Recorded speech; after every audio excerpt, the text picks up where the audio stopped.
هل تريد أن تبيع أو تشتري منزل، سيارة، هواتف نقالة، أجهزة كهربائية، أي شيء مجانا؟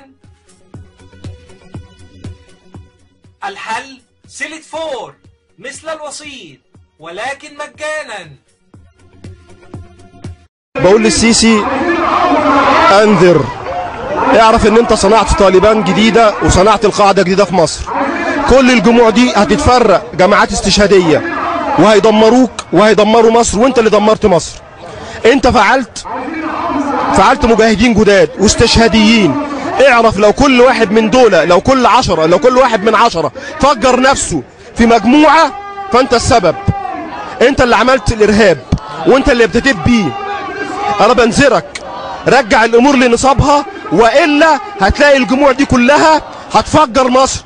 انت اللي بتعمل حرب اهليه بين مصر، بين المسلمين وغير المسلمين. انت اللي بتعمل حرب اهليه بين المسلمين والعلمانيين. انت اللي بتعمل حرب اهليه بين المسلمين وبين الشيعه. وانت اللي فجرت، وانت اللي كتبت شهاده وفاه جبهه الانقاذ ورجالتها. وانت اللي كتبت شهاده وفاه كل المتمردين. وانت اللي كتبت شهاده وفاه كل واحد عارض الرئيس مرسي وعارض شرعيه الصندوق. انا بنذرك يا سيسي، احذر اما ان تقتل هذه الجموع او هذه الجموع ستنفجر فيكم. احذر، وهذه رساله واحد من ملايين. بقول لك يا سيسي، احذر يا سيسي.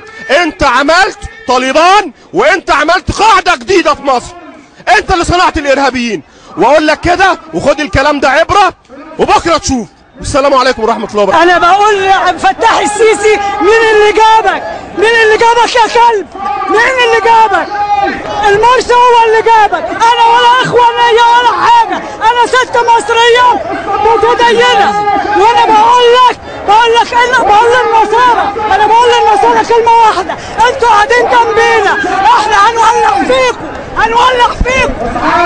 إن الذي حدث هذا الآن لم يحدث في تاريخ الدول أبدا. حدث مرة واحدة هذا الإقصاء وهذه الانتخابات المبكرة، لم يحدث إلا في أمريكا سنة 74. إن الذي فعله السيسي إنها خيانة عظمى. سيخرج الناس إلى الشارع الآن. ماذا سيحدث؟ ستحدث فتنة وسيحدث قتل. الشرعية مستمرة ونحن هنا في الميدان مستمرون حتى تعود الشرعية إلى الرئيس محمد مرسي. كلنا واقفون وراء الشرعية، مسلمون ومسيحيون. هنا في الميدان جاء البغداديين ومن 6 أبريل يدافعوا عن الشرعية، شرعية الرئيس محمد مرسي.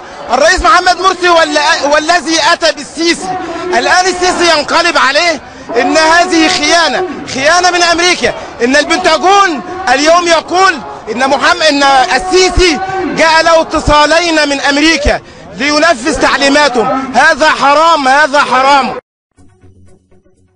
هل تريد أن تبيع أو تشتري منزل، سيارة، هواتف نقالة، أجهزة كهربائية، أي شيء مجانا؟